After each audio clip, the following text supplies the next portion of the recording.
The critical swing state of Arizona is quickly becoming the epicenter of the 2024 presidential race after this week's shockwave by the state Supreme Court reinstating a near total abortion ban that dates back to the Civil War.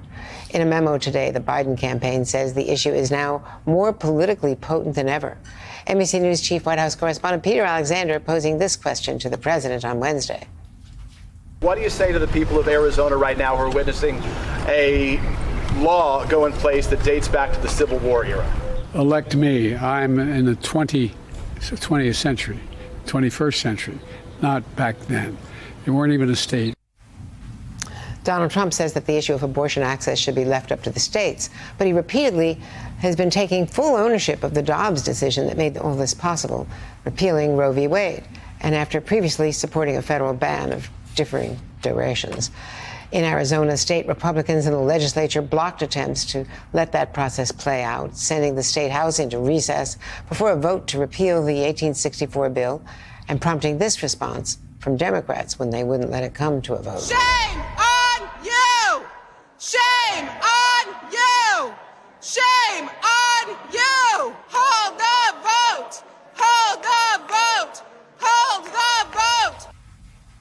Chaos also reigning in Arizona's upper chamber on Wednesday as Democrats tried to start the process to repeal the law, but Republicans quickly adjourned, insisting that the request came too late. Yeah, no, it was too late. I called that already. Yeah. We called division first. I object. I protest everything that I can do. Now you know that we want to make a motion. Mr. Speaker Pro Tem, I request that you listen to us. I hear you. I hear you. The motion was made and it was adopted. We are adjourned. So the people of Arizona are going to be silent. I'm not going to be recognized when I press my button so I can make a point of order and make a motion. Is that what we're saying here? So the message to Arizona is that we are so pro-life in this chamber that we're going to kill you. That's the message.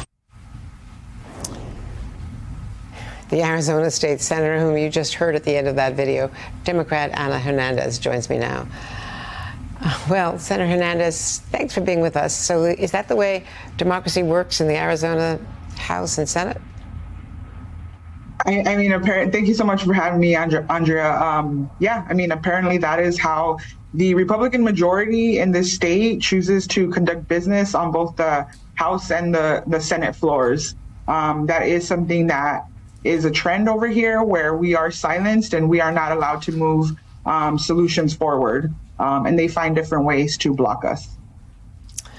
Walk us through what happens next. What are your next steps as this law would go into effect in 2 weeks, as I understand it, although the Attorney General was on our air yesterday and in public saying she is not going to prosecute anybody.